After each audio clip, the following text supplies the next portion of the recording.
Gojo was an ugly loner with a disgusting fetish for Hina dolls, but ever since his childhood friend broke silence on his creepy hobby, Gojo decided to stay a loner for his life.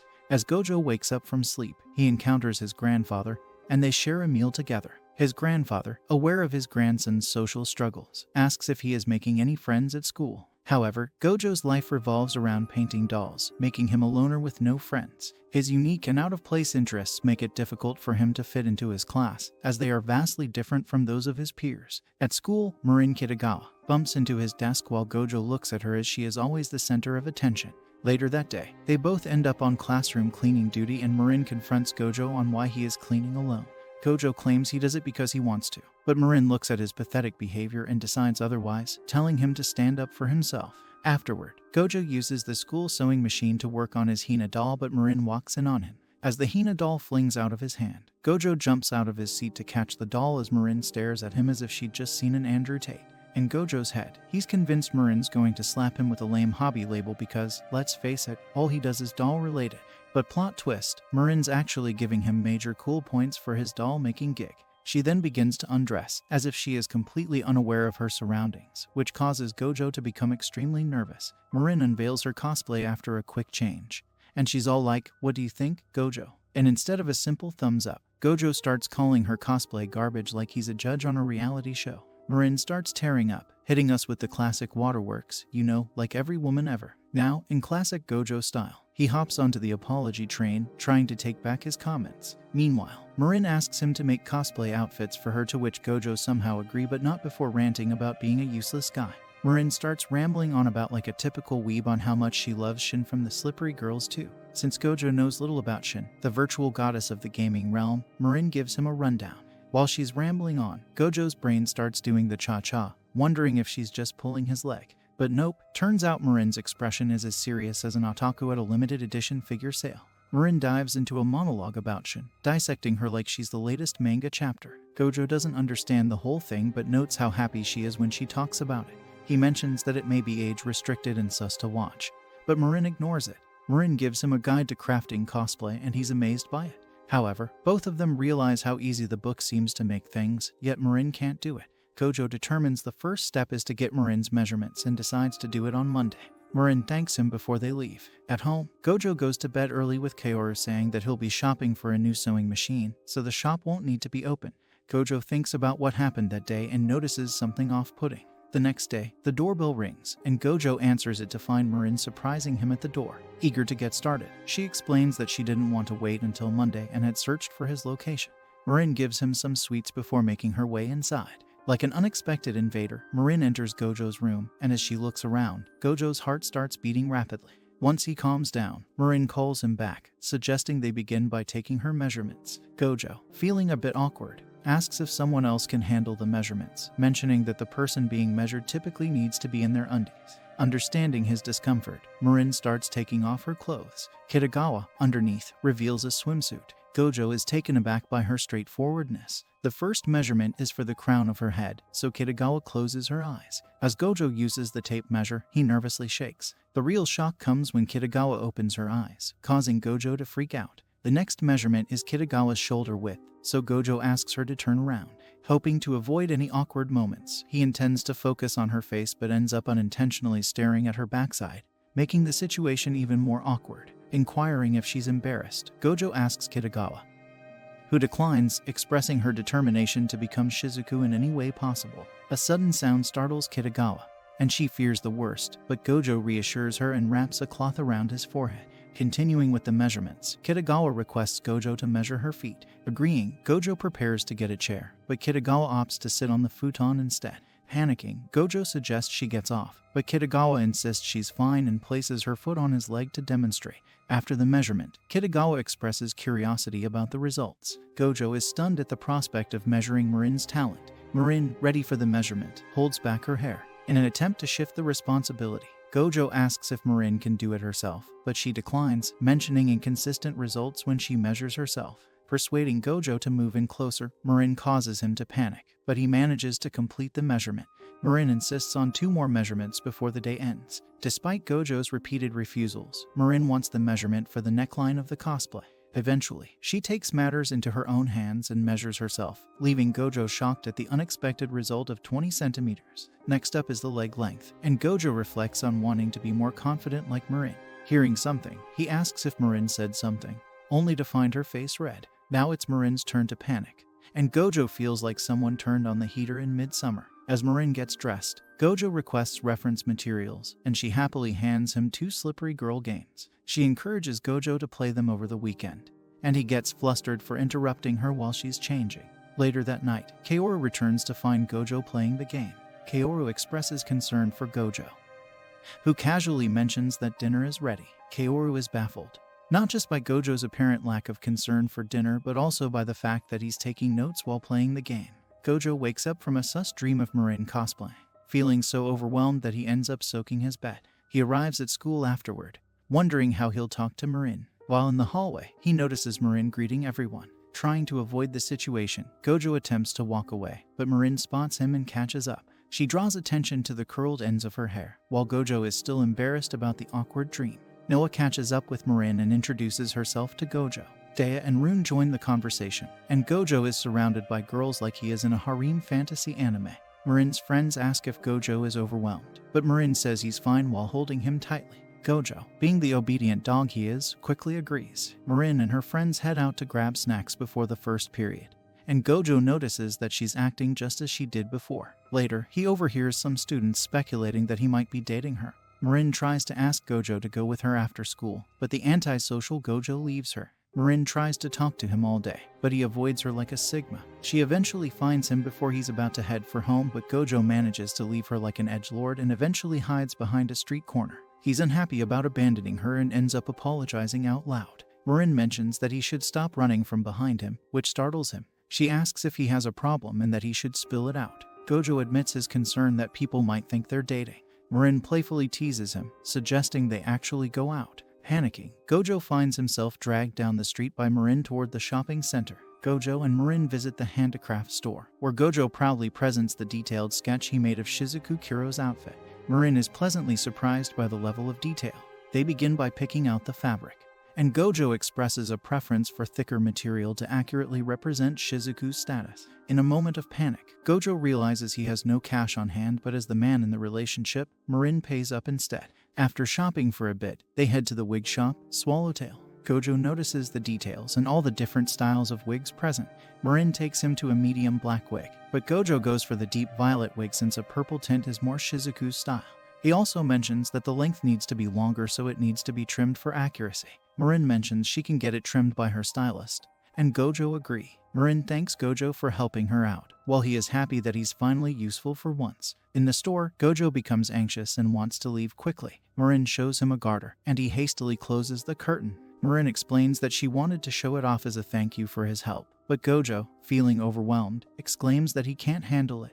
Later, after dinner at a ramen shop, Marin contemplates where to showcase her cosplay, whether at events or online. She explains the culture of sharing cosplay photos on the internet. They admire a cosplayer with a detailed prop, and Marin introduces Gojo to a cosplayer she admires named Juju. Marin enthusiastically talks about one of Juju's photos where she cosplays as Shin Nikaido pre-transformation from Flower Princess Blaze. However, Marin notices that Gojo is quiet, and when she asks about it, he shares a personal story about his appreciation for Hina dolls from watching them at his grandfather's shop. Marin buys a wrapped rice bowl, noting that she needs to work harder to earn more money. Despite Gojo offering to pay for the ramen, Marin declines, showcasing her financial independence. During a playful moment with the rice ball, Gojo avoids an indirect kiss, but when Marin asks if he thinks she eats a lot, Gojo lies to avoid hurting her feelings. As they discuss the upcoming cosplay event, Marin mentions that it's in 2 weeks. Hurrying to catch the train home, she leaves Gojo, who begins to panic about finishing Marin's outfit in the limited time frame. Gojo panics over having to make an outfit in 2 weeks. He returns home with his grandfather checking up on him. Kaoru is happy that his grandson went out with a friend, but is surprised when he sees stockings fall out of the bag and proceeds to faint as he thinks his grandson is coming out. Gojo waits at the hospital when his cousin, Mori, comes by. She's relieved when she hears that Kaoru is okay and that he's getting a compress. The doctors give him painkillers before he leaves the room. Mori says her father allows Kaoru to stay at his place for 2 weeks while he heals. Gojo heads home to grab a change of clothes while Kaoru asks for his brush as well. Gojo informs Marin about the recent events, and she expresses her hope for his quick recovery. Marin, finally realizing she's a woman, asks if she can help with housework. Gojo, afraid that Marin will overtake his femininity, respectfully declines. He hopes he can get started on the outfit as Marin complains about exams. Gojo freaks out again as Marin mentions that she got the wig cut. She asks if Gojo is okay, but he says he's fine while thinking that he's in trouble. Later, he gets a phone call asking about a workshop tour tomorrow.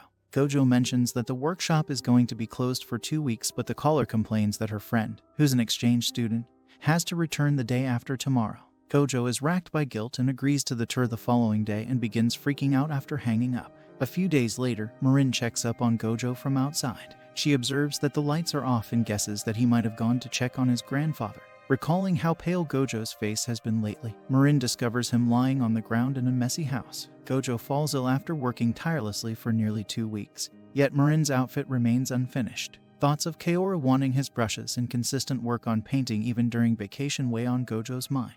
He starts feeling inadequate, doubting if he'll ever become a skilled doll painter. Overwhelmed by these feelings, he finds himself crying in the dark bedroom. He recalls a childhood memory of asking his grandfather about doing something difficult.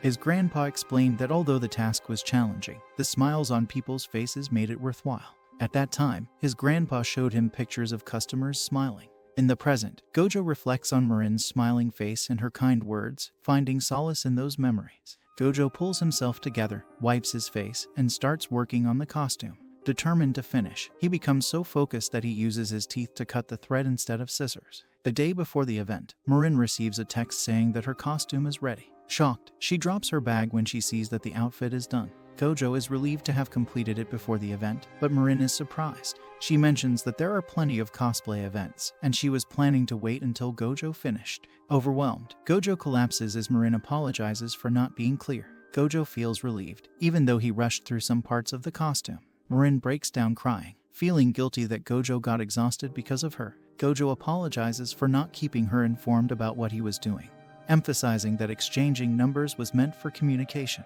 He encourages her to try on the costume and work on any last-minute fixes. Although Marin hesitates due to Gojo's fatigue, he insists he won't rest until he sees her in it.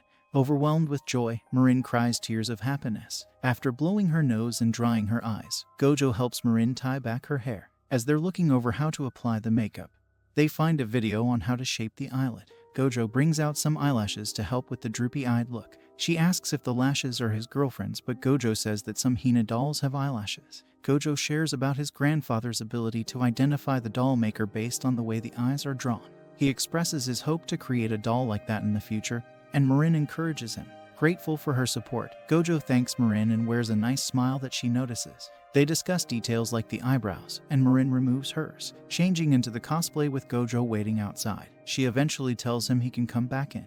Upon entering, Gojo is thrilled since Marin now looks just like Shizuku. After the chaotic rush to complete Marin's cosplay outfit, the duo finally arrives at the event, where Gojo finds himself overwhelmed by the bustling crowd and the colorful array of costumes. Marin, on the other hand, is very excited about her cosplay debut but soon notices Gojo's anxiety. Gojo observes the multitude of attendees, many of them fixated on them. Marin playfully speculates whether it's due to Gojo's costume or the comically oversized talent pouch. Seeking a less crowded space, they head to the plaza, where Marin spots a cosplayer dressed as Vanessa. Eager to capture the moment, an enthusiastic photographer approaches her, and Gojo steps back to give her the spotlight. As Marin enjoys her first photo shoot, Gojo reflects on the joy of spending time with her, realizing this might be their last opportunity for such an adventure. Overwhelmed by a wave of emotions, he watches Marin with pride. When Marin finishes with her first photographer, she hurries over to Gojo, relieved that he stayed. Then, with a mischievous grin, she hints at the possibility of her clothes coming off, shocking Gojo. Marin explains that she added special pads the night before, and now, with the combination of the heat and her excitement, she feels like her chest is exploding.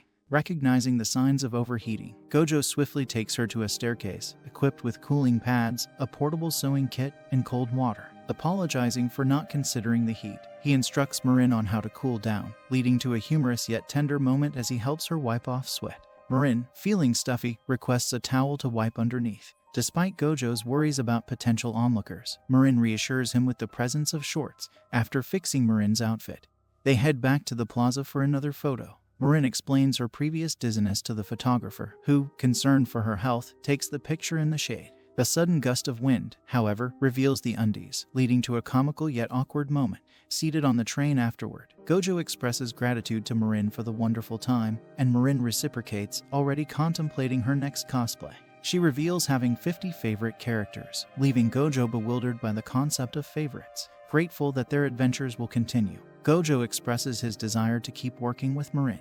As Marin shares about the event and the people there, Gojo, feeling a bit out of it, suddenly says Marin is beautiful. Surprised, Marin turns red but can't reply as Gojo falls asleep. At Gojo's place, Marin washes her Shizuku wig as Gojo reads the cleaning instructions. In the midst of it, Marin becomes overwhelmed with infatuating feelings for Gojo. Unbeknownst to them, Kaoru is being driven home by Miori, who learns the reason behind Kaoru's recent injury. Upon arriving home, Kaoru is shocked to find Gojo holding the dress he made, with Marin standing beside him. In the living room later, Kaoru has Katapro tape applied to his back, accompanied by a full explanation of Gojo and Marin's relationship. Even though Gojo claims that the dress is still a work in progress, they discuss potential improvements. In the midst of the conversation, Marin realizes she's head over heels for Gojo. Before Marin can decide how to approach the situation, her stomach loudly rumbles, catching Gojo and Kaoru's attention. Despite the embarrassment, they invite her to stay for dinner. During the meal, Gojo opens up about cooking because he lost his parents. In response, Marin shares her own struggles, having lost her mother and her father leaving due to a job transfer. Kaoru suggests that she dine with them every night, and with Gojo's approval, Marin accepts the invitation. Later, Gojo walks Marin to the train station, where she sheepishly tells him she'll see him again tomorrow. As they part ways, Marin reflects on a certain phrase Gojo said. On a rainy day, a young girl seeks shelter at the Gojo residence. When Gojo returns home, Kaoru leaves for an errand, informing Gojo of the guest. Finding her taking a bath, Gojo is unnerved, worrying about a potential burglar or con artist. Confronting the visitor, he catches her naked, and a brief memory of his past with his grandfather flashes before him. In the present, the girl is served juice, and Gojo learns she is Sajuna Inui. She attends a different school but is older than him. Despite showing initial interest in Hina dolls, Sajuna reveals her true passion for the cosplay outfits Gojo creates. Despite Gojo's reluctance, Sajuna emotionally blackmails him into making a cosplay costume. Sajuna confesses to stalking Marin online and tracking them on the day of a cosplay event. She asks Gojo to create the Black Lily outfit cosplay from Flower Princess Blaze. Despite being able to buy an official outfit, Sajuna desires a custom-fit one. Marin confesses her own cosplay interests, triggering an internal revelation for Sajuna. Remorseful for assuming Marin was a shallow cosplayer, Sajuna tearfully apologizes. Afterward, Sajuna announces her departure but requests Gojo's contact info to stay in touch. She clarifies her intentions are innocent, leaving Marin and Gojo confused. Sajuna then asks if they are dating. Flustered, Gojo reveals they aren't. Overwhelmed with emotion, he leaves to fetch Sajuna's clothes. Marin is amused that Gojo doesn't have a girlfriend and suggests cosplaying with Sajuna, but her proposal is flatly rejected. Marin suggests to Sajuna the idea of doing a group cosplay together, but Sajuna firmly declines. The rejection catches the attention of Gojo, who becomes curious about the concept of group cosplay. In her own words, Sajuna reveals that she mainly cosplays for herself, leaving behind impressive photos. She plans to rent a studio for her Black Lily cosplay, exciting Marin, who offers to share half of the studio costs. Gojo also volunteers to contribute, explaining that he helps Marin with her makeup. This revelation astonishes Sajuna, and after careful consideration, she agrees to Marin's offer for this one occasion. Marin celebrates the agreement, while Gojo commits to watching the entire Flower Princess Blaze to better understand the character for the cosplay. Sajuna is surprised to learn that Gojo prefers watching the series over just looking at a picture, finding his extensive research overwhelming. Marin then offers him her complete box set of the series, comprising 126 episodes. Later, Gojo informs his grandfather, Kaoru, about the project and his visit to Marin's house for reference material. Kaoru, impressed with a Hina head Gojo made, approves of his skills and acknowledges that making Marin's costume has improved his ability. The next day, Gojo visits Marin's home, where he is shocked by her clothes. After a moment of shock, Marin runs inside to wear her contacts and comes back outside in a sweat jacket.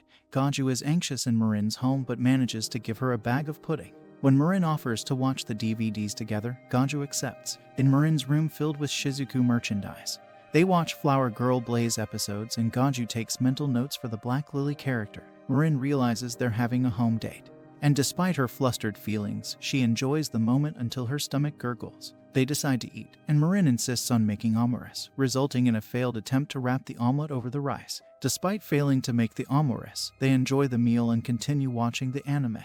At dusk, Gojo contacts Sajuna for her opinion on the reference sketch. Impressed, she offers to pay for the costume, but Gojo refuses payment. They discuss makeup and hair preparation. While Gojo notices differences in the spacing of Sajuna's eyes in some photos, Sajuna reveals her use of tape for this, demonstrating it in a call and offering tips. Gojo confesses that the costume he made for Marin was his first, surprising Sajuna. She agrees to let them use her camera for the photos, taken by her sister and touched up in Photoshop. Gojo asks if Sajuna's sister can teach him photography, and they decide to meet at a family restaurant, with Marin joining them.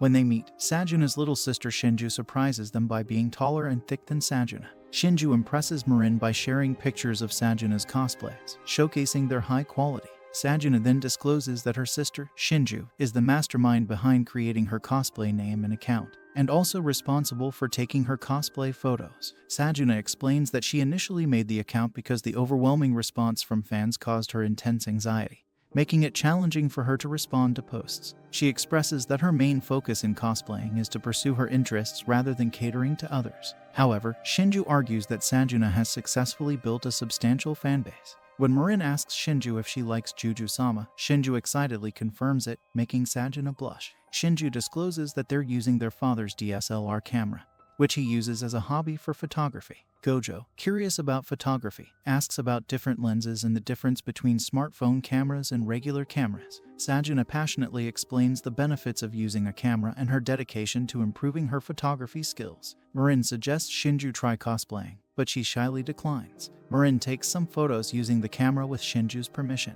Upon checking DSLR camera prices, Gojo gets reality check of being broke.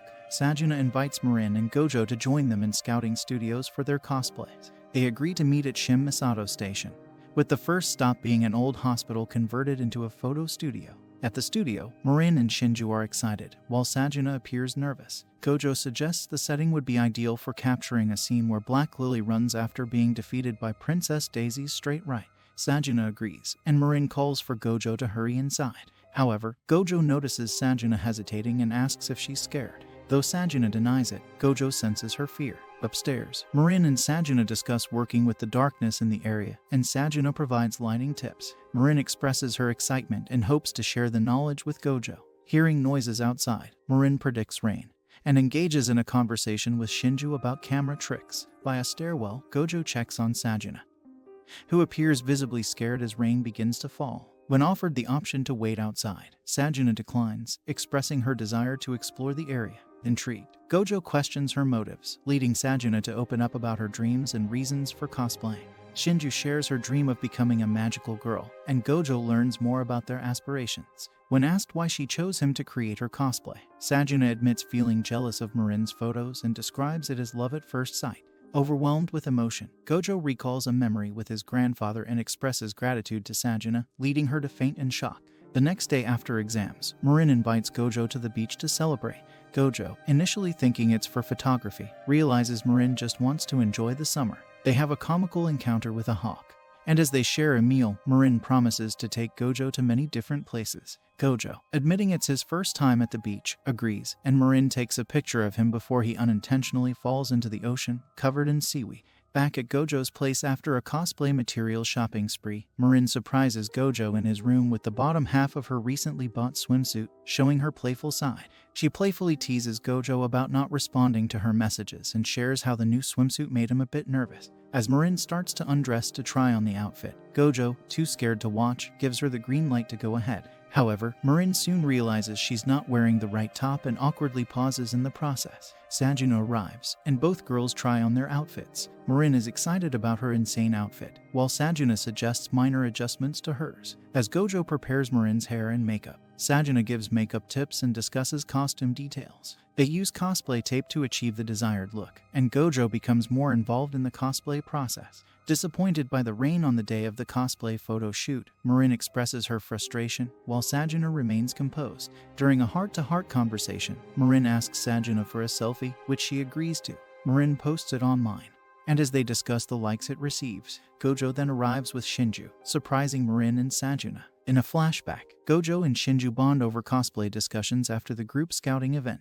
Gojo learns about Shinju's desire to cosplay as Soma but faces challenges due to her body image and financial constraints. Shinju pleads with Gojo for help, and he agrees to support her dream. Gojo helps Shinju with her Soma cosplay, lending his school uniform and making adjustments for the desired look, using a Sarahashi wrap and a beholder. Gojo also buys a wig and does Shinju's makeup. In the current moment, Shinju surprises Sajuna and Marin with her finished cosplay. Feeling a mix of emotions and self-consciousness, Shinju gets encouraging support from the girls. They take a group photo before getting ready for the upcoming photo shoot. After the photo shoot with Shinju's cosplay, Sajuna thanks Gojo for creating the outfit and offers to cover the expenses. Despite Gojo's initial refusal, Sajuna insists and expresses gratitude, calling Gojo wonderful. Meanwhile, Marin continues her photo shoot with Shinju, during which Shinju's beholder breaks. In Sajuna's room, they go through the photos. Sajuna opens up about feeling self-conscious and a bit jealous of Shinju. Even though she enjoys working with just her sister, she notices how much fun Shinju had and admits she'd be up for teaming up with Marin and Gojo again if she's in the mood for it. Back at home, Marin reaches out to Gojo to discuss the photos. She brings up Shinju's cosplay, wondering why Shinju appeared more masculine. Gojo explains that Shinju was wearing his school uniform for the cosplay. There's a mix-up when Marin thinks Gojo wants to start cosplaying too, causing a brief moment of tension. Gojo quickly corrects her, clearing up the misunderstanding. Later, Gojo checks out the ongoing Veronica cosplay. In a flashback, Marin and Gojo are shown planning the costume. Marin applies foundation for a pseudo-tan, and after sweating it out, she takes a shower, leaving Gojo a bit flustered. In his room, Marin reveals the makeup, fake chain, cuffs, and a bricklayer backdrop for the Veronica cosplay. Although they lack sharp fake teeth, Gojo suggests using fake nails. As Marin tries on the cosplay, Gojo gets flustered and blushes. Concerned, Marin thinks he might have heat stroke and goes to get him water, accidentally bumping her head in the process. Later on, they visit a men's clothing store in Shibuya. Marin convinces Gojo to try on different outfits, but none seem to suit him. Despite this, Marin is enthusiastic and loves how he looks in all of them. They even try on the same t-shirts and hats, grab some ramen, and continue exploring Shibuya together. Marin brings up preparing the Veronica cosplay, but Gojo declines due to its revealing nature. Marin playfully throws a little tantrum, promising to be more considerate with her next cosplay. She whispers something about a photo in the cosplay to Gojo, causing him to blush and give an incoherent response. Marin laughs it off, claiming it was just a joke. The manga cafe becomes a cozy refuge from the scorching heat. In the intimate room, Marin excitedly introduces Gojo to Sakusa DK, expressing her admiration for the half-pigtails worn by the female lead. Despite initial hesitation about cosplaying due to insecurity, Gojo's encouragement sparks consideration from Marin. Delving into the manga, Gojo, skeptical at first due to its simple drawings, finds himself immersed in the warm atmosphere created by the characters. Leaving the cafe as the evening sets in, Gojo proposes a trip to a bookstore to pick up a copy of Sakusa DK. Marin happily agrees, and together they venture into a new adventure in Shibuya. While shopping for Jinbei and navigating the lively district, Marin's vibrant energy stands in contrast to Gojo's more reserved demeanor. The scene shifts unexpectedly, and an anxious Gojo finds himself in a love hotel. In a flashback, it's revealed that Marin unknowingly booked it for their cosplay photo shoot. However, Marin remains super excited, but Gojo seems uneasy. As Marin puts on her costume, Gojo worries about getting all the little details right, but Marin stays super happy and excited. They end up working together to make it all happen. During the photo shoot, things get funny as they mimic scenes from the manga. Suddenly, they realize it's kind of inappropriate for where they are. Right at that awkward moment, a call from the front desk breaks in, like a perfectly timed and humorous interruption. Returning home, Gojo reflects on the day, comically bonking himself while internally chanting Marin's name. On a dark, quiet night, Gojo carefully paints the eyebrows of a Hina doll, noticing fireworks going off outside his window. Just then, he receives a text message from Marin, who needs help. The next day, he visits Marin, learning she needs assistance with a new cosplay. It turns out she wants to attend a festival with her dad but needs to complete homework. Marin also reveals she's taken a part-time job as an amateur model to save up for a DSLR camera, flustering Gojo. After finishing Marin's cosplay, they watch a scary movie. Marin is excited at first but ends up kinda spooked, while Gojo, being the Sigma male, analyzes the costumes. Marin finishes her English homework but realizes she left math homework at school. They retrieve it, and as Gojo invites Marin for dinner provisions, she agrees happily. While descending the stairs, Marin spots the pool, intending a quick dip but nearly drowns. Gojo saves her, and she confesses she can't swim but enjoys beach visits. They relate with confessions, and Marin proposes another festival, promising to finish her homework fast. That night, Goju continues the Hina doll, receiving a text from Marin working on her math homework. The next evening, Goju meets Marin at a festival. She shows off her yukata, getting an awkward but enthusiastic reaction. They indulge in festival treats, and when fireworks start, Goju marvels at the spectacle. A lingering silence breaks with Marin sticking out her tongue, dyed from shaved ice. Noticing cuts on Marin's feet, Goju carries her to a store for bandages. On the way, they promise to attend future festivals. Back at home, Marin calls, feeling frightened after watching a scary movie. Anxious, she requests that Goju keep his phone on until she falls asleep. Little does he know, it's during this vulnerable moment that Marin confesses her feelings. If you liked what you saw, consider subscribing to the channel and stay tuned for more quality uploads.